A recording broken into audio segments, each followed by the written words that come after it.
எல்லாமே நைட்டு சாப்பிட்டதுக்கப்புறம் அடுப்பு மேடை எல்லாமே வந்து சுத்தம் பண்ணி வச்சுட்டு தான் படுப்போம்.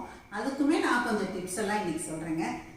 மாவு பாத்திரம் வந்து நான் பெரிய பாத்திரத்தில் வச்சுருந்தோம் அப்படின்னா நைட்டு இட்லியோ தோசையோ ஊற்றிட்டு இது இப்படியே வச்சா இந்த தூளெல்லாம் ஃப்ரிட்ஜில் உள்ளே விழுகும். அதனால் வந்து சின்ன பாத்திரத்துக்கு நம்ம மாற்றி வச்சிடலாம்.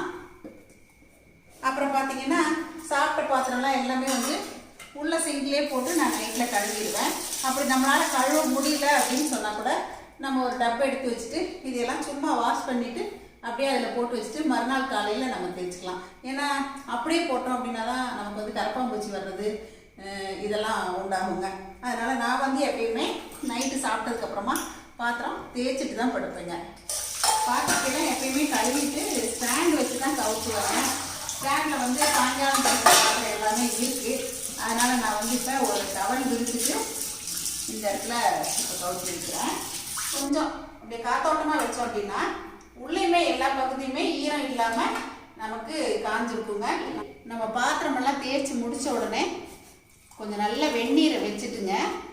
இந்த ஸ்க்ரப்பரை வந்து நான் இப்போ தண்ணியில் ஆல்ரெடி நான் வாஷ் பண்ணி தான் வச்சுருக்கேன். பாருங்கள், நல்லா வந்து க்ளீன் பண்ணி தான் வச்சுருக்கேன். இருந்தாலும் இந்த தண்ணிக்குள்ளே கொஞ்சம் நேரம் போட்டு வச்சுட்டு அதுக்கப்புறம் நம்ம வாஷ் பண்ணிக்கலாம். முடிஞ்சால் நம்ம வந்து இதை ஸ்டெர்லைஸ் கூட பண்ணிக்கலாங்க.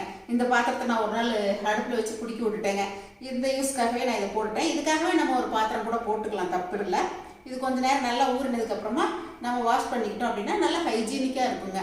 எந்த ஸ்மெல்லும் வராது நமக்கு. அப்புறம் உள்ள சிங்கியுமே நல்லா ஒரு கழுவி விட்டலாம்.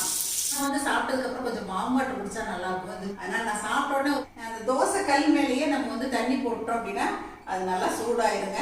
நம்ம குடிக்கிறதுக்கு நல்லா இருக்கும். தனியாக வெந்நீர் வந்து நம்ம வைக்க வேண்டியதில்லை. அதே மாதிரி இட்லி பானையில் இட்லி ஊற்றும் போது அந்த இட்லி பானை தண்ணிக்குள்ளேயே கடைசியாக நம்ம தண்ணி ஒரு கப்பில் வச்சுட்டோம் அப்படின்னா அதை எடுத்து குடிச்சிக்கலாம். தோசை கல்லையெல்லாம் வந்து டெய்லி கழுவ மாட்டேங்க. அப்பப்போ எப்பயாவது கழுவுறது நல்லா தொடச்சிட்டு நல்லா ஆறினதுக்கப்புறமா இந்த மாதிரி கபோர்டில் வச்சுக்குவேன். பனியன் கிளாத் எடுத்து நனைச்சிட்டு இப்போ அடுப்பு மடையெல்லாம் தொடச்சி விட்டுட்டோன்னு வச்சுக்கோங்களேன், நல்லா நீட்டாக இருக்கும்.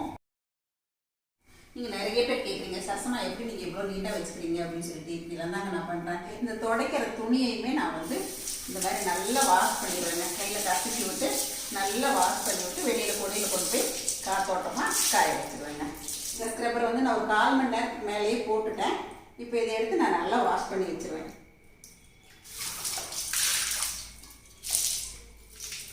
இந்த மாதிரி வாஷ் பண்ணிட்டு பைப் மேலேயே இப்படியே வச்சிருவேங்க. இதாங்க சரசம்மா வீட்டு சமையல் அறை சுத்தத்தின் ரகசியங்க. நீங்கள் உங்கள் வீட்டு கிச்சன் எப்படியெல்லாம் மெயின்டைன் பண்ணுறீங்க? கொஞ்சம் புதுசாக இருந்தால் எனக்கும் சொல்லுங்கள், நான் உங்ககிட்ட கற்றுக்கிறேன். பாய்.